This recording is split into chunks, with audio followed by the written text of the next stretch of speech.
Hello friend, welcome to my channel. तो friends, आज मैं आप लोगों से इस वीडियो के अंदर पाइथन में स्ट्रिंग स्लैशिंग के बारे में बात करने वाला हूं। तो चलिए वीडियो को शुरू करते हैं। Welcome to the Python station.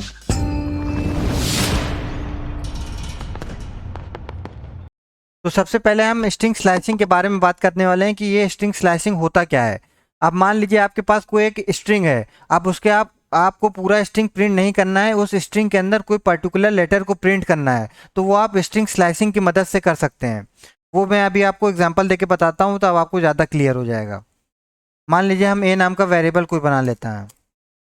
A is equal to a variable के अंदर हमें स्ट्रिंग डाल देते हैं। ये हमने अरबाज नाम का स्ट्रिंग डाल दिया। ये वेरिएबल है, इसके अंदर हमने स्ट्रिंग डाल दिया।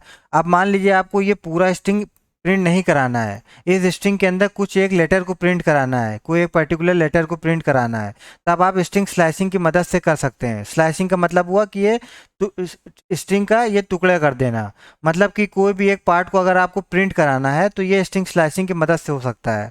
और जो स्ट्रिंग स्लैशिंग है वो जीरो इंडेक्स से स्टार्ट होती है। मतलब कि जो ए हमारा है ये ज़ीरो है, आर है हमारा वन हो गया, बी हमारा टू हो गया, ए हमारा थ्री हो गया, जेड हमारा फोर हो गया। स्ट्रिंग स्लाइसिंग हमेशा ज़ीरो से स्टार्ट होती है। तो अगर आपको स्ट्रिंग स्लाइसिंग करना है, देखिए स्ट्रिंग स्लाइसिंग मैं कर रहा हूँ। प्रिंट किया हमने, वेरिएबल का नाम लिख दिया और ब्रैकेट के अंदर जो भी आपको कोई भी जो भी लेटर आपको प्रिंट कराना है उसको आप यहाँ पे लिखेंगे 1 2 3 4 करके। तो ज़ीरो से स्टार्ट होता है स्ट्रिंग स्लाइसिंग। तो ज़ीरो हमारा ए हो गया, आर हमारा वन हो गया, बी हमारा टू हो गया, ए हमारा थ्री हो गया, जेड हमारा फोर हो गया। अब मान लीजिए आपको जेड प्रिंट कराना है, तो यहाँ पे जो यहाँ जेड की जो इंडेक्स है वो फोर है, तो यहाँ पे हमने फोर लिख दिया। तो ए फोर जब लिखेंगे तो हमारा प्रिंट हो जाएगा जेड। ये देखिए नीचे जेड हमारा प्रिंट हो गया। इसी तरह अब आपको अगर ये स्टार्टिंग वाला ए प्रिंट कराना है तो ए की जो इंडेक्सिंग है वो है ज़ीरो, तो यहाँ पे हम ए ज़ीरो लिख देंगे। तो देखिए ये ए ज़ीरो पे यहाँ पे ए प्रिंट हो गया। अब इसी तरह आपको आर प्रिंट कराना है तो आर की जो इंडेक्स है वो वन है, तो यहाँ पे ए वन लिख देंगे तो आर यहाँ पे प्रिंट हो जाएगा।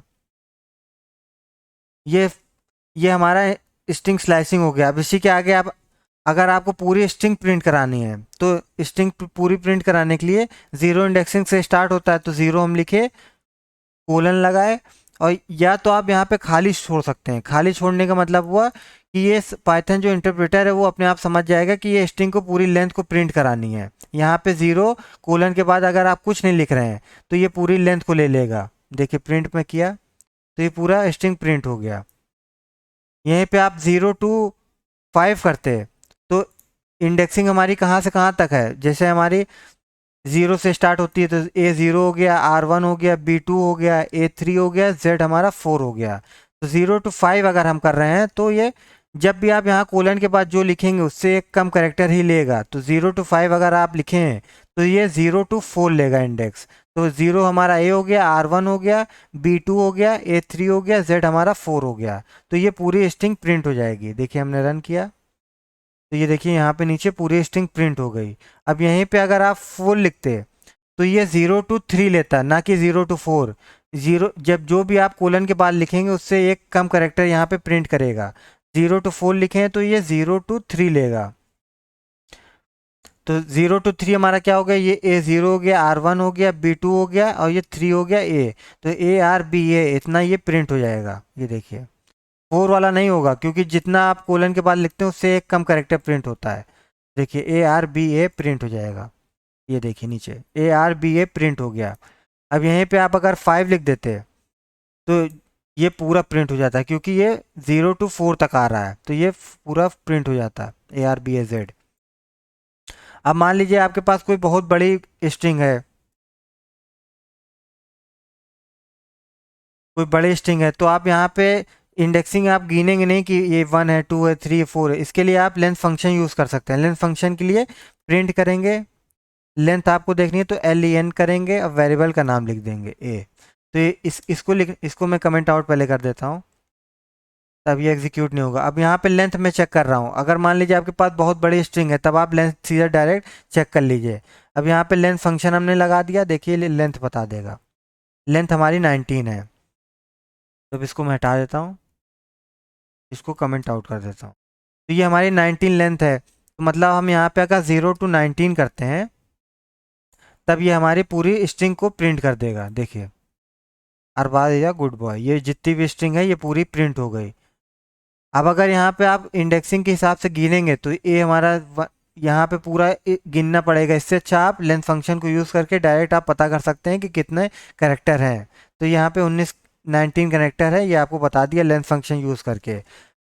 अब यहाँ पे अगर आप 0 to कुछ भी नहीं लिखते तब ये अपने आप पूरी जो लेंथ है स्ट्रिंग की वो पूरी ले लेता।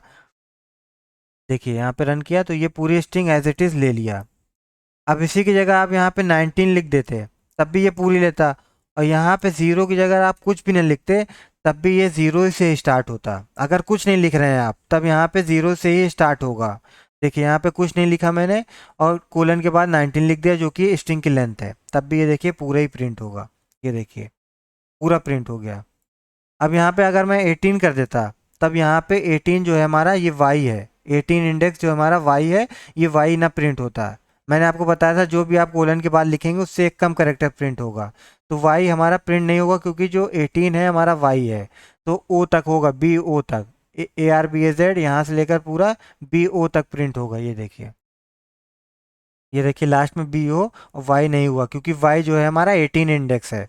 यहाँ पे अगर आप 19 लिख देते तब ये पूरा प्रिंट हो जाता है क्योंकि ये 18 इंडेक्स है और यहाँ पे एक कम होता है। ये देखिए रन किया हमने तो ये पूरा प्रिंट हो गया।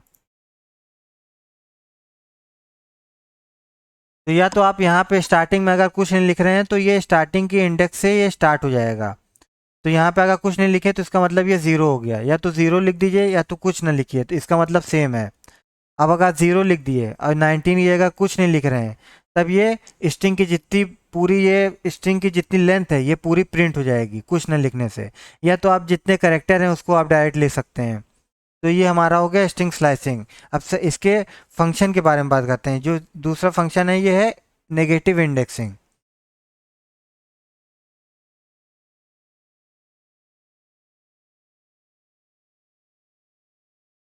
अब नेगेटिव इंडेक्सिंग में हमारा क्या होता है, जैसे कि हम ए नाम का वेरिएबल बना लिए, उसमें लिख दिए वेलकम, स्ट्रिंग लिख दिए वेलकम। तो नेगेटिव इंडेक्सिंग में हमारा यहाँ लास्ट से स्टार्ट होता है और ये -1 से स्टार्ट होता है नेगेटिव इंडेक्सिंग में। स्ट्रिंग स्लाइसिंग में 0 से स्टार्ट होता था और ये स्टार्टिंग से स्टार्ट होता था। अब नेगेटिव इंडेक्सिंग में -1 से स्टार्ट होगा लेकिन ये लास्ट करेक्टर से स्टार्ट होगा, मतलब कि जो ई है हमारा ये -1 हो जाएगा, एम है हमारा -2 हो जाएगा, ओ है हमारा -3 हो जाएगा, सी है -4 हो जाएगा। तो देखिए वही मेथड लगेगा, खाली नेगेटिव इंडेक्सिंग में माइनस लगता है। प्रिंट किया हमने, वेरिएबल का नाम ए डाल दिया, ब्रैकेट के अंदर जो भी आपको करेक्टर प्रिंट कराना नेगेटिव इंडेक्सिंग में वो आप यहाँ पे प्रिंट करा सकते हैं। मान लीजिए आपको यहाँ पे ई प्रिंट कराना है तो ई की इंडेक्सिंग है -1, तो यहाँ पे -1 लिख दीजिए। -1 लिख देंगे तो यहाँ पे ई प्रिंट हो जाएगा। ये देखिए ई प्रिंट हो गया। माइनस -2 लिखेंगे तो ओ प्रिंट हो जाएगा क्योंकि नेगेटिव इंडेक्सिंग में लास्ट से स्टार्ट होता है। ई हमारा -1 है, ओ हमारा -2 है, तो यहाँ पे हमने -2 को प्रिंट करवा रहा है तो यहाँ पे 0 ओ हमारा प्रिंट हो जाएगा। ये देखिए ओ हमारा प्रिंट हो गया। अब इसी तरह यहाँ पे लेंथ पहले आप कर लीजिए, लेंथ कितनी है करेक्टर स्ट्रिंग की लेंथ कितनी है। प्रिंट किया हमने, लेंथ किया, वेरिएबल का नाम डाल दिया ए, यहाँ पे रन किया हमने, लेंथ पता चल गई। ये देखिए 7 आ गई लेंथ। तो यहाँ पे अगर आप -7 कर देते हैं तब हमारा क्या आएगा डब्लू। ये देखिए -7 में हमारा डब्लू आ गया। ये लेंथ फंक्शन को पहले हटा देते हैं। -7 हमने प्रिंट किया तो -7 हमारा नेगेटिव इंडेक्सिंग के हिसाब से डब्लू है, और फिर -6 हमारा ये ई हो जाएगा। अब अगर डब्लू से यहाँ तक ई तक करना है, डब्लू से ओ तक करना है तो यहाँ पे कोलन लगाइए, कोलन लगा दिए। अगर यहाँ पे कुछ नहीं लिख रहे हैं तो मैंने आपको उसमें भी बताया था कि कुछ नहीं का मतलब हुआ कि स्ट्रिंग की पूरी लेंथ, तो यहाँ पे -7 डब्लू है और कुछ नहीं लगाया तो मतलब ये पूरी लेंथ प्रिंट होगी, तो यहाँ पे पूरा वेलकम प्रिंट हो जाएगा। ये देखिए नीचे वेलकम प्रिंट हो गया। थोड़ा मैं स्पेलिंग मिस्टेक कर दिया।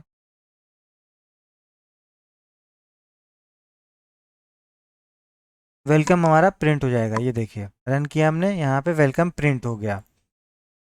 तो ये हमारी हो गई negative indexing.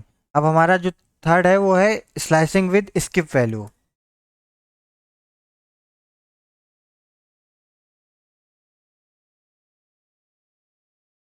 Slicing with skip value का मतलब ये हो गया कि जब हम स्ट्रिंग की स्लाइसिंग करते हैं तब हम कुछ पार्ट लेके करते थे, लेकिन यहाँ पे स्किप वैल्यू हो रही है, तो स्किप वैल्यू का मतलब जैसे हम स्किप वैल्यू में 2 डाल दिए तो हर एक दूसरे कैरेक्टर को ये स्किप करके ले लेगा। एग्जाम्पल देके आपको बताता हूँ। ए नाम का वेरिएबल बनाया, उसमें एक स्ट्रिंग डाल दिया अरबाज। तब यहाँ पे आपको अगर स्किप कर करके वैल्यू लेनी है तो यहाँ पे जैसे ए लेनी है, फिर बी लेनी है, ए को छोड़ के बी लेनी है, फिर ए को छोड़ के जेड लेनी है, तो ये स्किप वैल्यू की मदद से होगा। ये देखिए मैंने यहाँ पे प्रिंट किया, जो स्ट्रिंग स्लाइसिंग में है वही यहाँ पे होगा, लेकिन यहाँ पे स्किप वैल्यू हो रही है तो एक चीज़ और ऐड हो जाएगा। अब आपको यहाँ पे जैसे स्किप करके वैल्यू लेनी है, मान लीजिए पूरी ये स्ट्रिंग है, इसमें आपको स्किप करके मतलब एक एक कैरेक्टर को स्किप करनी है, तो जैसे आपको ए लेना है, फिर आर को छोड़ देना है, फिर बी को लेना है, ए को छोड़ देना है, जेड को लेना है, तो ये स्किप वैल्यू होता है। मैं यहाँ पे करके दिखाता हूँ। वेरिएबल का नाम लिखा, ब्रैकेट लगाया, ब्रैकेट में जैसे स्ट्रिंग स्लाइसिंग होती थी, जीरो इंडेक्सिंग से स्टार्ट होती थी तो जीरो हमने कर दिया, कोलन लगाया, और जितने यहाँ पे करेक्टर हैं मतलब 0 1 2 3 4, 4 करेक्टर हैं तो यहाँ पे हम 5 लिखेंगे तभी ये पूरा स्ट्रिंग आएगा। 5 लिख दिया, फिर एक कोलन लगाया, कोलन लगाने के बाद अब यहाँ पे स्किप वैल्यू स्टार्ट होती है। मान लीजिए यहाँ पे हम 1 लिख दिए, तो यहाँ पे ये कह रहा है कि हर एक पहले कैरेक्टर को लो, स्किप यहाँ पे नहीं हो रहा क्योंकि ये हर एक पहले कैरेक्टर को ले लेगा, यानी कि पूरी स्ट्रिंग ले लेगा। तो देखिए ये पूरा प्रिंट हो जाएगा हर बार। अब अगर हमें एक एक कैरेक्टर को स्किप करानी है तो यहाँ पे हम 2 लिख देंगे। तब यहाँ पे 2 लिख देने का मतलब ये हुआ कि हर एक दूसरे कैरेक्टर को लो, मतलब ए को लो, फिर एक को छोड़ के दूसरे कैरेक्टर को बी को लो, फिर एक को छोड़ के दूसरे कैरेक्टर को जेड को लो। तो यहाँ पे अगर हम 2 को स्किप 2 यहाँ पे लिख रहे हैं स्किप वैल्यू, तो यहाँ पे ए प्रिंट होगा, बी प्रिंट होगा और जेड प्रिंट होगा। देखिए रन किया, ए बी जेड, यहाँ पे 2 लगा देने का मतलब ये हुआ कि हर एक दूसरे कैरेक्टर को लो एक एक छोड़ के। अब यहाँ पे अगर हम 3 कर देते तो 3 का मतलब क्या हुआ, 0 से स्टार्ट हो रहा है, ए को लेगा, फिर एक को छोड़ेगा, दूसरे को छोड़ेगा, फिर ए को लेगा, फिर ए को लेगा, फिर यहाँ पे स्ट्रिंग खत्म हो जाएगी तो खाली ए और ए प्रिंट हो जाएगा। देखिए ए और ए प्रिंट हो गया। अब यहीं पे अगर आप 4 कर देते हैं तो हर एक 4 करेक्टर को लेता ही है, तो मतलब 0 से स्टार्ट हो रहा है तो ए को लेता, फिर 1 2 3 चौथे करेक्टर है जेड, तो ए को लेगा और जेड को प्रिंट कराएगा, ए और जेड। ये देखिए प्रिंट हमने किया तो ए और जेड हमारा प्रिंट हो गया। तो यहीं पे हमारी वीडियो एंड होती है। उम्मीद है आपको सारी चीज़ें समझ में आ गई होगी, और अगर वीडियो अच्छी लगी हो तो प्लीज़ वीडियो को लाइक कर दीजिएगा, और चैनल पे अगर आप नए हैं तो चैनल को सब्सक्राइब कर दीजिएगा। और इस वीडियो से कोई आपको रिलेटेड अगर आपको प्रॉब्लम हुई हो तो प्लीज़ कमेंट करके ज़रूर बताइएगा, वीडियो अच्छी लगी हो तब भी कमेंट करके ज़रूर बताइएगा। Till then good bye, thank you.